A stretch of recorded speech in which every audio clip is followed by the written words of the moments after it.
হলো, তাড়াতাড়ি করো, দেরি হয়ে যাচ্ছে তো। হ্যাঁ রে, আসি। কি হলো, তাড়াতাড়ি চলো। চল। কিন্তু দাদা তো এখনো এলো না।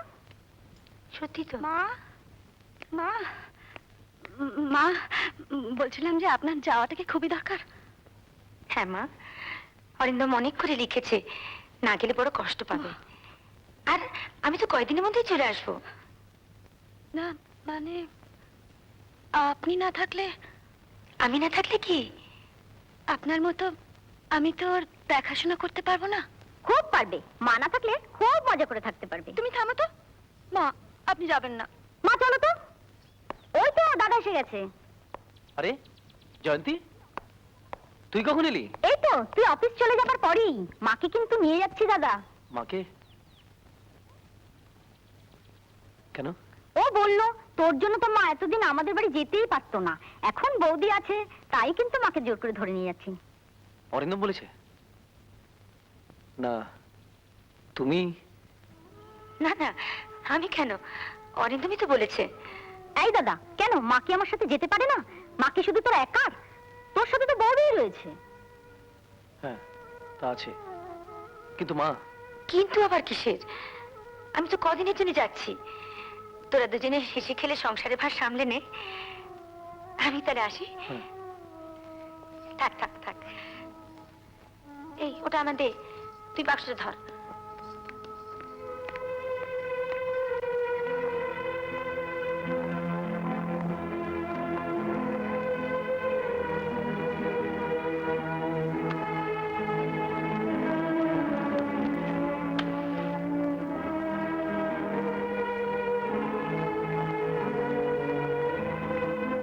শোনো,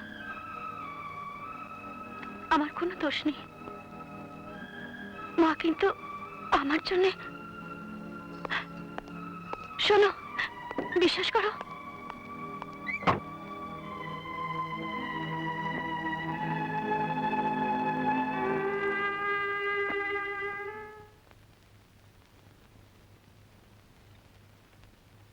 মা চলে যাওয়ার পেছনে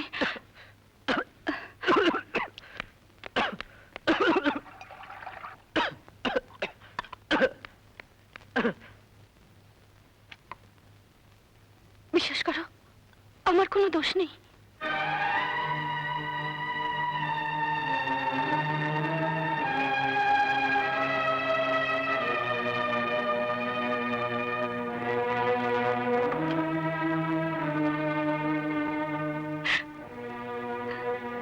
দেখ মিতা, দাঁত থাকতে আমার দাঁতের মর্যাদা বুঝতে পারি না। ওটা তোর স্বামীর ছবি? হ্যাঁ। তা ভদ্রলোক কোথায়? বিয়ের পর সব সময় আমাদের আদর্শের কথা আমার মনে হতো। মনে হতো বিয়ে করে ভুল করেছি, দাসী হয়ে আছি। তাই তাই কি তুই যা করছিস আমিও তাই করেছিলাম। একদিন সকাল উঠে দেখি ও আমাকে ছেড়ে চলে গেছে। গায়ত্রী, আমি ওকে হারিয়েছি বলে বুঝতে পারছি কি অসহ্য যন্ত্রণা, কি কষ্ট। আমি চাই না তুই আমার মতো এরকম কষ্ট ভোগ কর। আমি কি করব বলতো? তুই ওকে অমন করে দূরে সরিয়ে রাখিস না। স্ত্রী হয়ে স্বামীর প্রতি আমাদের একটা কর্তব্য আছে। আমি জেদ করে তা করতে পারিনি বলে ও আমাকে মুক্তি দিয়ে চলে গেছে। সত্যি করে বলতো, এই মুক্তি, এই স্বাধীনতাকে আমরা চাই? যখন স্ত্রী হয়েছি তখন স্বামী আমাদের সব, স্বামী ছাড়া সব মূল্যহীন। তাই বলি সত্যিকারের ভালোবাসা যত্ন দিয়ে ওকে কাছে টেনে নে, দেখবি জীবনটা কত সুন্দর। আমার মতন মরুভূমি উঠবে না রে।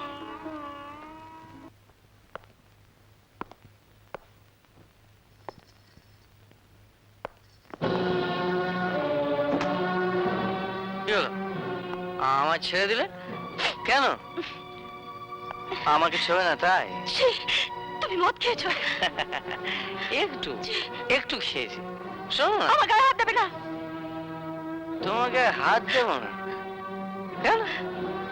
তুমি তো আমার স্ত্রী। অগ্নি সাক্ষী করে বিয়ে করেছি, গায়ে হাত দেবো না বলে? হ্যাঁ ছেড়ে দাও, না। ছেড়ে দাও, আমাকে ছেড়ে দাও। আজ আমি তোমায় কিছুতেই ছাড়বো না। অনেক সহ্য করেছি। ছেড়ে দাও, ছেড়ে দাও, আমাকে ছেড়ে দাও।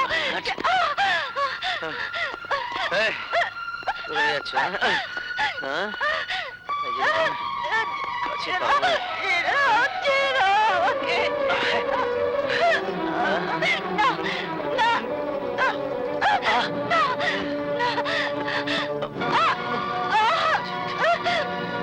ছেড়ে দাও, ছেড়ে দাও আমাকে।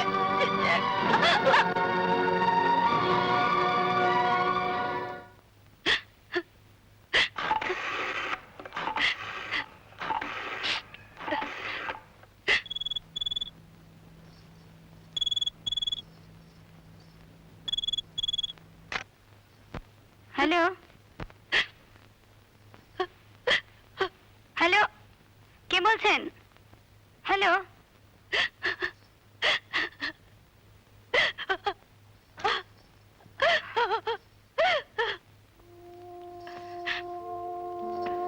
এ কি করছো দেখতে পাচ্ছ না আমি চলে যাচ্ছি? মিতা? অবুঝ হো না। কি বললে? আমি অবুঝ? মিতা শোনো, মিতা, মিতা, আমি আমি তোমায় ভালোবাসি মিতা। যে ভালোবাসে সে কথা দিয়ে কথা রাখে, তোমার মতো প্রতিজ্ঞা ভঙ্গ করে না। সরো, আমায় যেতে দাও। না, আমাকে ছেড়ে তুমি কোথাও যেতে পারবে না। যেতে পারবো না? না না মিতা, আমার যে কি হয়েছিল। কি আবার হবে? তোমার আসল রূপটা আমি চিনতে পেরেছি। মিতা, আমায় তুমি ক্ষমা করতে পারো না? না, এ অন্যায় ক্ষমা করা যায় না।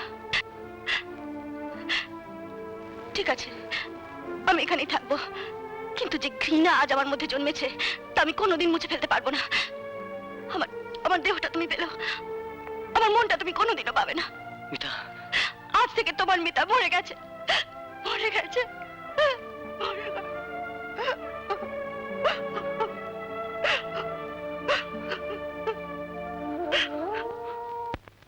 হাজার হোক উনি তো স্বামী, এটা এমন কিছু দোষের নয়। স্বামী? ও যদি সত্যি আমার স্বামী হতো, এমন অমানুষের মতন ব্যবহার করতে পারতো না। তোর স্বামী এমন ব্যবহার করেছিল? না, তা করেনি। তবে এমন একটা পশুকে আমি কি করে স্বামী বলে মেনে নেব? মিতা, ও ভালোবাসার অভিনয় করছে, আসলে ও চায় আমার দেহটাকে। ভালোবাসার একটা দিক আছে, কামনা। এ দুয়ের মিলনই মানুষের জীবন, সৃষ্টি। তা কখনো এভাবে হয় না মিতা। কিন্তু সৃষ্টির জন্য যে মিলন, তা তো স্বাভাবিকভাবে হওয়া উচিত। জোর করলে তাকে তো অনাথ সৃষ্টি বলতেই হবে। এটা অনাথ সৃষ্টি নয়, নিছক একটা দুর্ঘটনা। না না, দুর্ঘটনা নয় মিতা, আগের থেকে সাজানো একটা প্ল্যান। কেন তুই বারবার ওভাবে বলছিস? দেখ মিতা, তোদের সমস্যার সমাধান তোদের কি করতে হবে, তা না হলে কোনোদিন সুখী জীবনে স্বাদ পাবি না। চাই না আমার স্বাদ, আমার সংসার তো সেদিনই ভেঙে চুরমার হয়ে গেছে। আমি আমি বাকি জীবনটা লেখাপড়া করে কাটিয়ে দেবো, আমার সব আশা আমি তা দিয়ে পূর্ণ করব। না না, যা হয়ে গেছে সেটাকে একটা দুঃস্বপ্ন ভেবে ভুলে যা। এভাবে ভেঙে পড়িস না। দেখ, মানুষ মাত্রই তো ভুল করে, তাই ওকে একবার ভুল শুধরাবার সুযোগ দে।